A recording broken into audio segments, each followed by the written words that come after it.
Buenos días, ¿cómo están todos? Bueno, me alegro mucho. Es una alegría poder estar juntos en este primer día de la semana que nos regala el Señor y más si estamos alrededor de su palabra. Como bien dijo Fede, durante este mes de septiembre hemos estado meditando en el capítulo 8 de Deuteronomio, un capítulo especial dentro de un libro especial. Y cada domingo el Señor nos ha hablado con mucha claridad, hemos realmente sido bendecidos al escuchar su voz. Voy a hacer un repaso un poquito de lo que vimos los domingos, ya Fede hizo un poquito del anterior, pero vamos a verlo igual. El primer domingo recordamos que no hay tierra prometida sin pasar por el desierto. El Señor hizo mirar al pueblo esos 40 años que habían atravesado en ese desierto para formar su corazón, enseñándole que el camino de Dios también incluye pruebas que forjan la fe.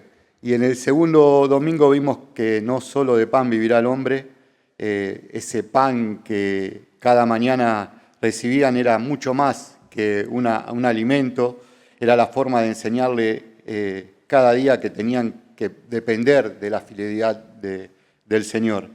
Ese desierto, nos dijo Marcelo, que era la escuela de Dios, el aula, donde el Señor formó el carácter de su pueblo, donde aprendieron obediencia y dependencia. No es como cuando aquellos que tenemos hijos grandes acompañamos a nuestro hijo hasta cierto punto y le decimos de acá para allá, seguís vos, te voy a acompañar, pero la responsabilidad es tuya. Marcelo nos traía la ilustración de las águilas, ¿no? Que sacudían el nido arriba en el pico de la montaña y tiran los polluelos hasta el vacío y antes que se estrellen los vuelven a subir y repiten el proceso hasta que aprenden a volar. No sé si se acuerdan, creo que lo que más se acuerdan son los polluelos Salmi por alguna indirecta quizás.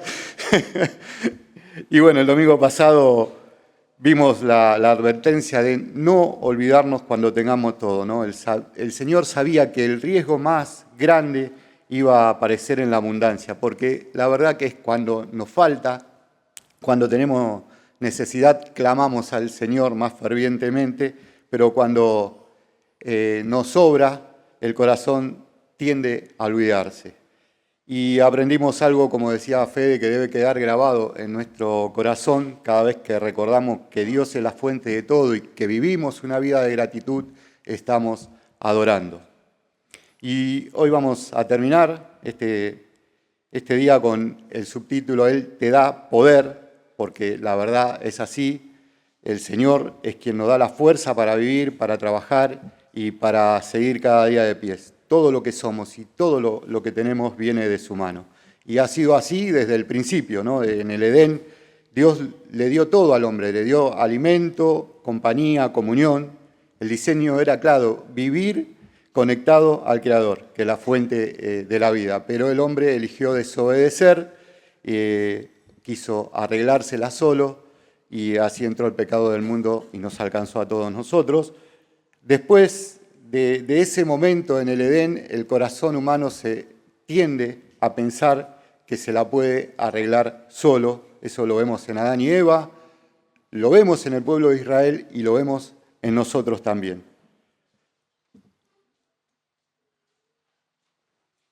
Israel tuvo que aprender en el desierto. Cada mañana ese maná era una lección constante de dependencia. El Señor le mostraba que todo el sostén venía de Él.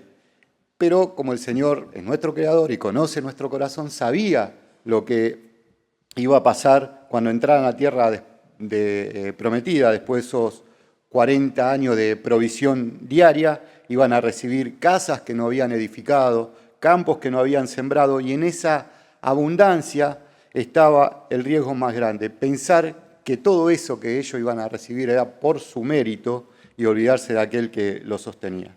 Por eso le dio esta advertencia que estuvimos meditando todo este mes en el capítulo 8 de Deuteronomio, y ahora los invito a buscar en nuestra Biblia. Vamos a leer los dos versículos base para nosotros en esta mañana, Deuteronomio capítulo 8, vamos a leer versículo 17 y 18.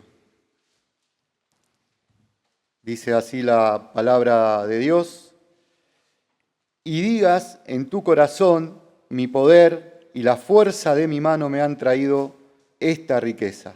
Sino acuérdate de Jehová tu Dios, porque Él te da el poder para hacer las riquezas a fin de confirmar su pacto que juró a tus padres como en este día.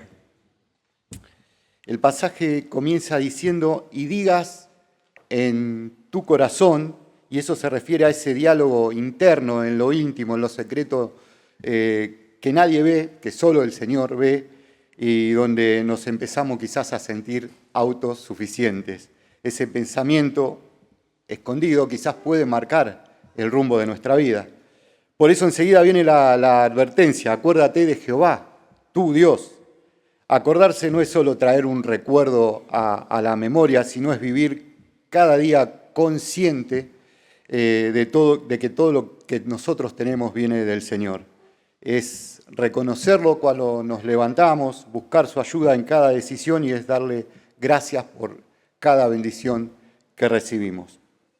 Nosotros vivimos cada día por gracia lo que parece tan común y tan natural como respirar, como el aire que respiramos, es un regalo de Dios. Y acordarse, como dije, es vivir consciente de eso, no de vez en cuando, sino como un estilo de vida. La palabra poder que aparece ahí no se refiere a dominio o autoridad como nos viene a la mente en nuestra palabra en el castellano. En el original es la palabra koach y significa fuerza, capacidad, energía y habilidad. Lo que la Biblia nos enseña es que Dios nos da la capacidad real de vivir y de hacer cosas. La fuerza para levantarnos cada mañana, la salud para trabajar, la claridad para pensar, las habilidades de nuestras manos y todas las oportunidades que aparecen en el camino, todo viene de Él. Nada de lo que hacemos sería posible si Él no nos diera esa capacidad. Y cuando dice, a fin de confirmar su pacto que juró a tus padres, como en este día, está mostrando que Dios está cumpliendo su promesa. Lo que juró a Abraham, a Isaac y a Jacob, ahora se estaba haciendo realidad, el pueblo estaba entrando en la tierra prometida. Eso confirmaba que el pacto de Dios no eran solo palabras, sino que se cumplía realmente. Lo que Dios promete siempre lo cumple. Y todo esto a nosotros nos muestra y nos recuerda que lo que recibimos tiene raíz en la fidelidad de Dios y que lo que promete lo cumple. Y cuando reconocemos que esa fuerza viene de Él, obviamente cuando nosotros reconocemos que esa fuerza viene de Él, con nuestra vida estamos afirmando que Dios es fiel, que Él sostiene y que Él cumple cada palabra. Obviamente lo que define nuestra vida no es lo que tenemos, ni los logros que podamos llegar a realizar, sino reconocer quién nos da el poder para sostenernos. Esa es la verdadera medida de nuestra vida. Y si miramos nosotros la historia de Israel, eso fue exactamente lo que pasó, ¿no? Lo que el Señor había advertido. Dios los sacó con mano poderosa de Egipto, los sostuvo en el desierto, le dio la tierra prometida, pero el pueblo una y otra vez se olvidó de Él. En necesidad clamaban y en dependencia clamaban y dependían del Señor porque el Señor los rescataba y en la abundancia se olvidaban alejar de Dios.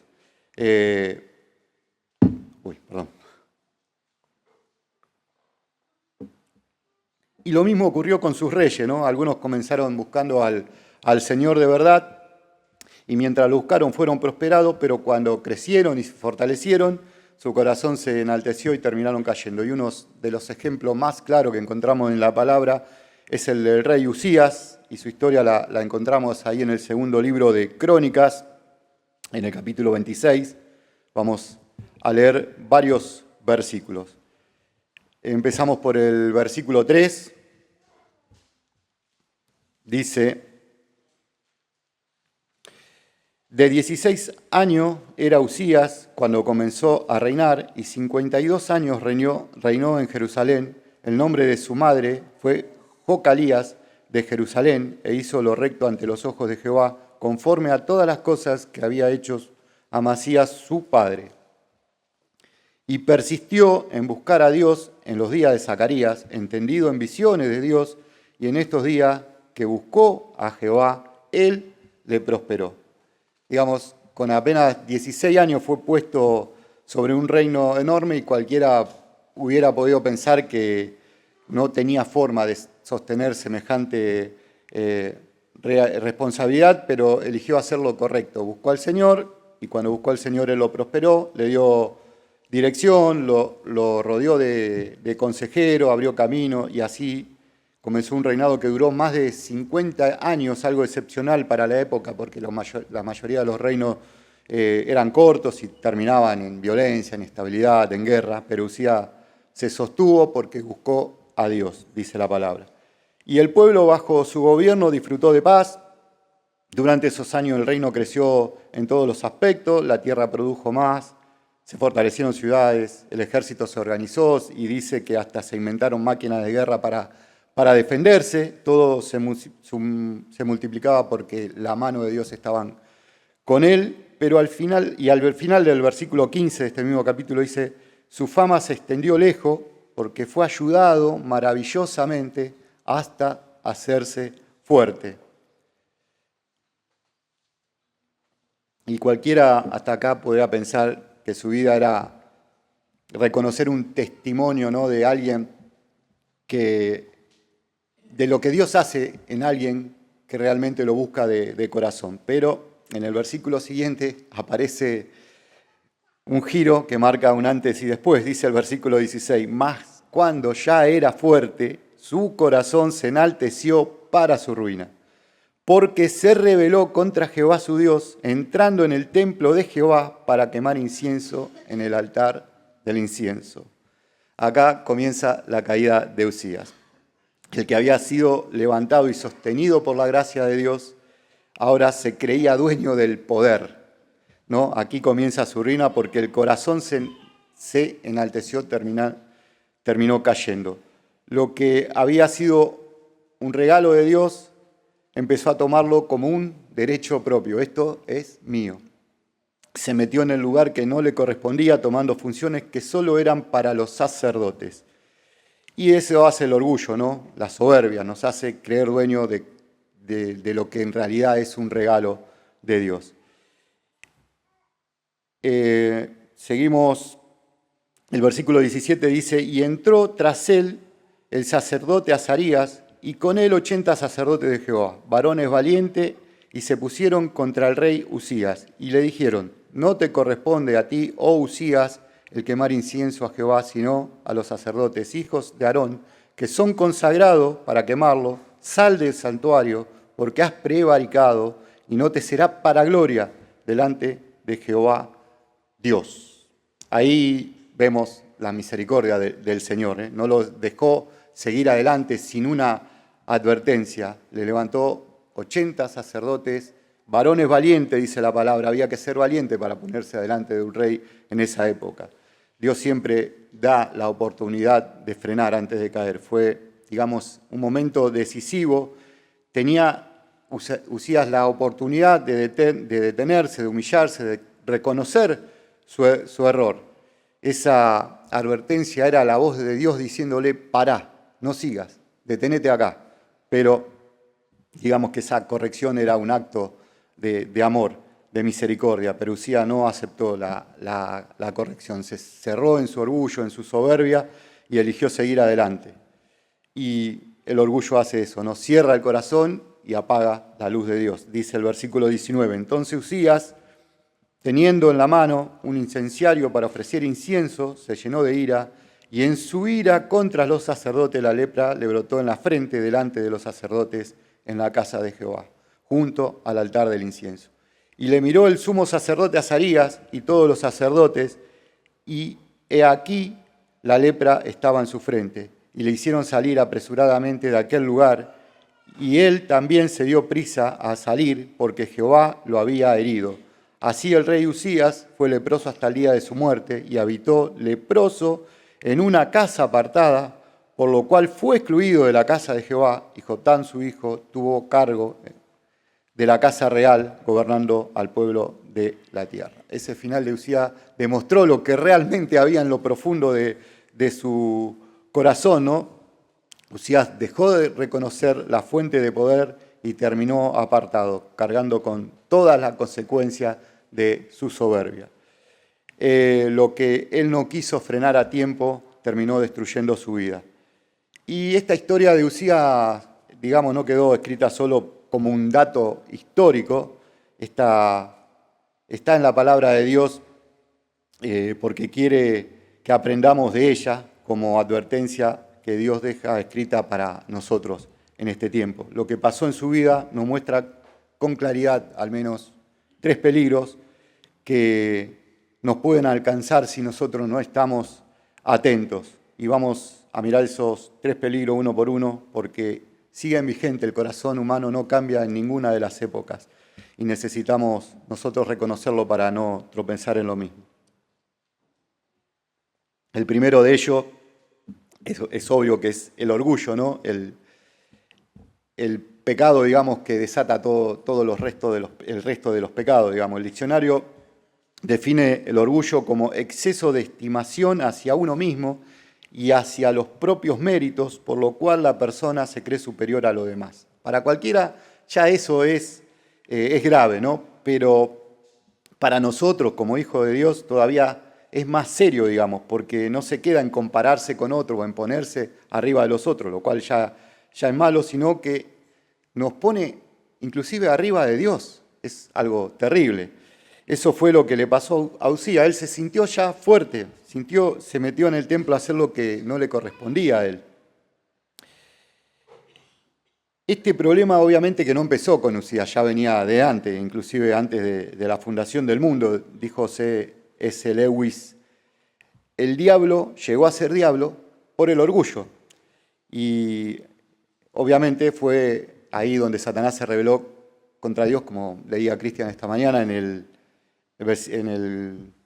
libro de Isaías, en el capítulo 14. Isaías lo relata en el contexto, habla del rey de Babilonia, pero esas palabras también reflejan lo que pasó con Satanás en el cielo. Dice Isaías 14, versículo 12, hasta el 14, dice: ¿Cómo caíste del cielo, oh lucero, hijo de la mañana? Cortado fuiste por tierra, tú que debilitabas a las naciones, tú que decías en tu corazón: subiré al cielo, en lo alto, junto a las estrellas de Dios levantaré mi trono, y en el monte del testimonio me sentaré a los lados del norte, sobre las alturas de las nubes, subiré y seré semejante al Altísimo. Y fijémonos cómo funciona el orgullo, ¿no? El profeta lo relata como una escalera de palabras. Subiré, me levantaré mi trono, me sentaré, seré semejante al Altísimo. Cada escalón es un pasito más arriba, así funciona. Empieza de a poco, nunca se conforma, siempre quiere más. Ese mismo patrón de orgullo se ha repetido en la historia. En Babel quisieron levantar una torre para llegar al cielo. En Egipto el faraón endureció su corazón contra Dios. En Babilonia Nabucodonosor caminaba por el palacio diciendo: ¿no es esta la gran Babilonia que yo edifiqué con la fuerza de mi poder? En cada época el orgullo buscó ponerse por sobre Dios o en el lugar de Dios, y en cada época mostró Dios que solo Él permanece. La historia, si nosotros leemos la Biblia, la historia bíblica nos muestra que el orgullo siempre termina en ruina. Pero esa dinámica también se repite en nosotros, en nuestra vida cotidiana. No hace falta ser un rey poderoso para que aparezca el orgullo, digamos, se nota en nuestras cosas simples de todos los días. Cuando pensamos que todo depende de nosotros, cuando creemos que sin nuestra presencia nada funciona o que somos imprescindibles. Una vez alguien me dijo algo que me quedó marcado y cambió mucho en mi vida. Yo trabajaba para una paisajista, tenía 70 personas a cargo, hacía de todo, digamos, y alguien pero no tenía vida, digamos, estaba todo el tiempo estresado, y alguien que me quería, de los que trabajaba conmigo, que trabajaba conmigo, me dice: vos te crees imprescindible, ¿no? Pero vos sabés que el cementerio está lleno de imprescindibles, dice, y el mundo sigue girando. El día que vos te enfermes, te pase algo, acá ponen a otro, dice, no te hagas tantos problemas. Y la verdad que tenía la razón, porque el día que me enfermé no había nadie, solamente mi familia. También se muestra cuando interrumpimos porque creemos que lo nuestro es más importante, o cuando en casa decimos, si esto no lo hago yo, no lo hace nadie. Eso es orgullo en acción, digamos. Y en esos momentos, digamos, en nuestra vida el orgullo empieza a subir esa escalerita que relatamos. Y ese camino que recorremos, Dios se pone en contra. Dice Santiago 4:6, Dios resiste a los soberbios y da gracia a los humildes. Santiago le estaba escribiendo a creyentes que estaban en medio, digamos, de pruebas, pero también había muchos conflictos entre ellos, internos. Había celo, envidia, peleas. Inclusive la palabra dice que había guerra entre ellos, ¿no? Había mucha soberbia en el corazón. Y en ese contexto le recuerda con claridad que el orgullo no tiene lugar delante de Dios. Y usa una palabra fuerte que es resiste, que en el griego, en el original, es antitazo, un término militar que describe a un ejército alineado para la batalla contra su enemigo. Digamos, si el orgulloso está en guerra contra Dios, y yo no creo que nadie se pueda mantener o sostenerse en guerra contra Dios. En cambio, dice Santiago, el humilde recibe gracia. El apóstol Pablo dice en Filipenses 2:3, nos da una receta para que ese orgullo no crezca. Nada hagáis por contienda o vanagloria, antes bien con humildad, estimando cada uno a los demás como superiores a él mismo. Estoy con la garganta seca.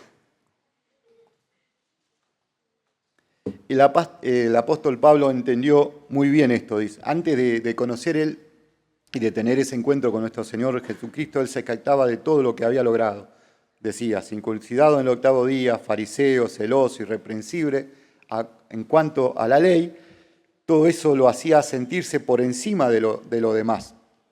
Pero el día que conoció al Señor entendió que de eso nada le servía, ¿no? En Filipenses 3 dice que todo lo tuvo por pérdida para ganar a Cristo. Pero en Gálatas lo explica de una manera aún más clara, Gálatas 2:20, lo voy a leer en la versión NTV, hace referencia a la canción que escuchábamos antes que nos cantó Andrea. Dice, mi antiguo yo ha sido crucificado con Cristo. Ya no vivo yo, sino que Cristo vive en mí. Así que vivo en este cuerpo terreno, confiando en el Hijo de Dios que me amó y se entregó así por mí mismo.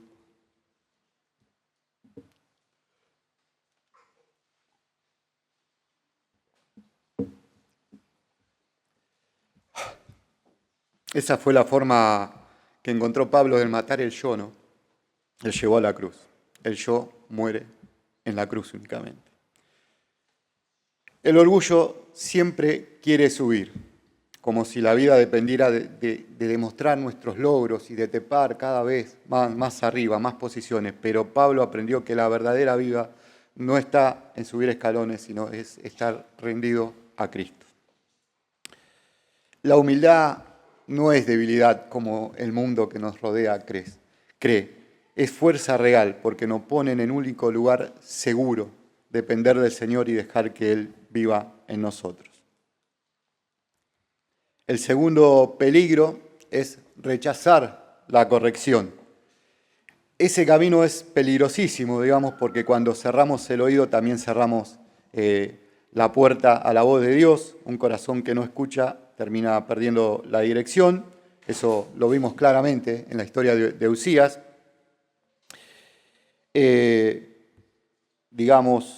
Dice Proverbio 12:1, el que ama la instrucción ama la sabiduría, mas el que aborrece la reprensión es ignorante. El que recibe la corrección crece en sabiduría, el que la rechaza se queda sin entendimiento. Es así de simple, digamos. Un corazón que no se deja enseñar se pierde. Cada corrección que es aceptada es un paso de crecimiento. Hebreos capítulo 12, versículos 6 5 y 6, la segunda parte del versículo 5 dice: Hijo mío, no menosprecie la disciplina del Señor, ni desmayes cuando eres reprendido por Él, porque el Señor, al que ama, disciplina y azota a todo el que recibe por hijo. La corrección es amor de Dios, como cuando un padre avisa a su hijo que no toque el fuego, está amando a su hijo, aunque su hijo va y toca el fuego, ¿no? Dios nos corrige para guardarnos del daño. Cada corrección es señal de que somos, inclusive esas correcciones son señal de que somos hijos de Dios. El que es corregido es porque es amado. ¿Y cómo lo vivimos nosotros, no? Cuando un hermano nos dice que estamos aflojando en la comunión con el Señor y lo tomamos mal y estamos rechazando la corrección del Señor. Cuando la palabra nos muestra un pecado y preferimos mirar para otro lado, estamos rechazando la corrección del Señor. Cuando alguien nos marca una actitud que lastima y respondemos a la defensiva, estamos rechazando la corrección de Dios. Todas esas son formas de rechazar la corrección de Dios. Y cada vez que lo hacemos, el corazón se va poniendo un poquito más duro. Dice Hebreo 12:11, en el mismo capítulo, versículo 11, es verdad que ninguna disciplina al presente parece ser causa de gozo, sino de tristeza, pero después da fruto apacible de justicia a lo que en ella han sido ejercitados. La corrección obviamente incomoda en el momento, pero después da fruto. El fruto que Dios quiere mostrar en nosotros, una vida madura que cambia, que aprende. Dios busca hijos que se dejen formar. Esa es la diferencia entre un corazón duro y un corazón sensible. Por esto este segundo peligro es tan serio. Si rechazamos la corrección, nos endurecemos y nos apartamos de Dios. El tercer peligro, vamos bien, es la pérdida de comunión. Eso fue lo más serio en la vida de Uzía. El que había empezado buscando al Señor correctamente terminó apartado, leproso y lejos de la presencia de Dios. Y lo que perdió, digamos, no fue su reino, perdió la comunión con el Señor. Y eso mismo había advertido el Señor en este capítulo 8 que estuvimos viendo durante todo este mes. Lo dejó escrito en los siguientes versículos que leímos esta mañana. El 17 y el 18 leímos, vamos a leer el 19 y el 20 de Deuteronomio 8, dice: Mas, si llegares a olvidarte de Jehová tu Dios y anduvieres en pos de dioses ajenos y les sirvieres y a ellos te inclinares, yo lo afirmo hoy contra vosotros, que de cierto pereceréis, como las naciones que Jehová destruirá delante de vosotros, así pereceréis, por cuanto no habréis atendido a la voz de Jehová vuestro Dios. Digamos, ese alejamiento de Dios es la pérdida de la comunión con el Señor. Ese oído sordo fue la pérdida de la comunión, ¿no? Eso lo entendemos fácil porque a nosotros también nos pasa, ¿no? Nos hace falta ídolos de madera o de piedra. Hoy el trabajo, el dinero, la comodidad o el aplauso pueden ocupar el lugar que debe ocupar Dios. La pérdida de la comunión no llega de golpe, no es algo que perdemos de un día para el otro, empieza de a poquito. Un día dejamos de orar con la misma necesidad, otro día la palabra ya no nos habla como antes porque no la buscamos con hambre. Después de las reuniones, digamos, venir a las reuniones se vuelve algo opcional, no es algo que estamos, aunque nos cueste estar, debemos estar, pero se vuelve algo opcional, venimos si tenemos ganas, digamos. Y sin darnos cuenta quizás estamos activos, pero ya no en comunión con el Señor. Así es como se va apagando la vida espiritual. Y eso es lo más serio, porque cuando no hay comunión todo lo demás pierde valor. ¿De qué sirve para nosotros que la mesa esté llena si falta la presencia de Dios? ¿De qué sirve un trabajo estable o una vida organizada si el corazón está lejos de Dios? Lo que nos sostiene a nosotros, a nuestra vida cristiana, es esa comunión con Dios. Y el Señor lo dijo claro, ¿no? El que se olvida termina como los pueblos que no lo conocieron. Ahora, la advertencia también trae esperanza, ¿no? Porque Santiago 4:8 dice, acercaos a Dios y Él se acordará de vosotros. El Señor no cierra la puerta, siempre llama. Lo que busca es un corazón que se humille y que lo busque. La comunión se puede recuperar si volvemos a Dios en humildad. Podemos tener errores, luchas, tropiezos, pero si hay comunión, hay vida. Y eso, hermanos, nosotros lo tenemos que cuidar hoy, no dejar que la rutina, la abundancia o la comodidad nos corran el eje. Y para terminar, quiero invitarlo a volver al capítulo 8 de Deuteronomio, que estuvimos viendo. Llegamos al final y quiero que miremos junto otra parte del pasaje donde el Señor deja claro cuál es su intención con su pueblo antes de entrar a la tierra prometida. El versículo 6 empieza diciendo, guardarás pues los mandamientos de Jehová tu Dios, andando en sus caminos y temiéndole, porque Jehová tu Dios te introduce en la buena tierra, tierra de arroyo, de aguas, de fuentes, de manantiales, que brotan en vega y montes, tierra de trigo y cebada, de vides, higueras, granos, tierra de olivos, de aceite y de miel. Y el versículo 10 dice, y comerás y te saciarás y bendecirá a Jehová tu Dios por la buena tierra que te habrá dado. El propósito del Señor era formar un pueblo agradecido y fiel, un pueblo que al entrar en la tierra reconociera que todo venía de la mano del Señor, de su fidelidad, que cada pan en la mesa fuera motivo de gratitud, que cada fruto en esos campos confirmara que Dios cumple lo que promete, que cada día en la tierra prometida se vivieran como testimonio de su poder.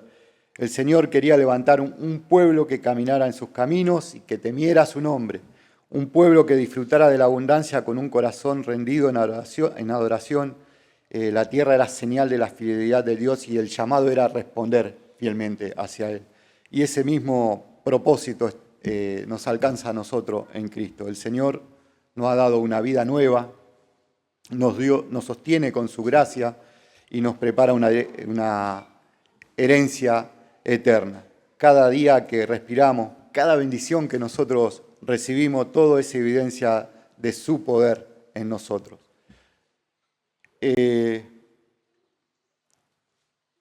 Había dicho a los hermanos si podían cantar una canción, pero no lo veo allá, no sé, ¿haceme seña? ¿Sí? ¿La cantamos?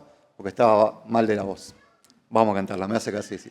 Antes de terminar, y le invito a Jan y a Joaco que vayan pasando si quieren, le voy a dejar 2 preguntas que cada uno debe responder en lo íntimo, en lo profundo de su corazón y en temor y reverencia del Señor. La primera, ¿nuestra vida es un reflejo de lo que el Señor quiere? ¿Estamos viviendo de su palabra o estamos caminando en nuestra fuerza? Que el Señor los bendiga y que bendiga su palabra en esta mañana.